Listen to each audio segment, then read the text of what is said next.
সলাৎকে তার নির্ধারিত সময়ের আগে পিছে করার কোনো বৈধতা ইসলামে নেই। যখন যে ওক্ত, তখন সে ওক্তের সেই সময় সে সলাৎ আদায় করতে হবে, অথবা ওই ওক্তকে পার করে দিয়ে সলাৎ আদায় করা, অথবা ওক্ত হয়নি সলাৎ আদায় করা ইসলামে বৈধতা দেয়নি। এই জন্য এমনকি সলাতের সময়টাকে এত গুরুত্ব দেওয়া হয়েছে, একজন মানুষ যদি নাপাক থাকে, গোসল ফরজ হয়, তার শরীর নাপাক, তার পোশাক নাপাক, তারপরও সলাতের সময় তাকে ওই অবস্থায় আদায় করে নিতে হবে।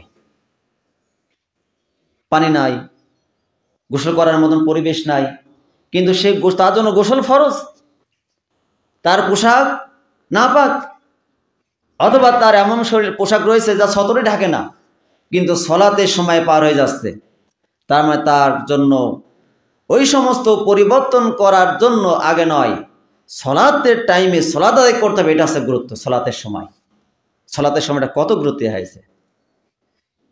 একজন ব্যক্তির সময়, সলাতের সময়ের গুরুত্ব এত বেশি।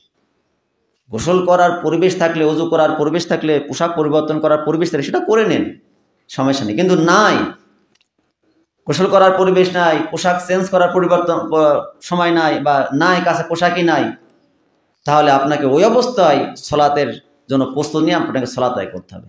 তাহলে সলাতের সময়ের গুরুত্ব কত পরিমাণ আল্লাহ তাআলা নির্ধারণ করে দিয়েছেন।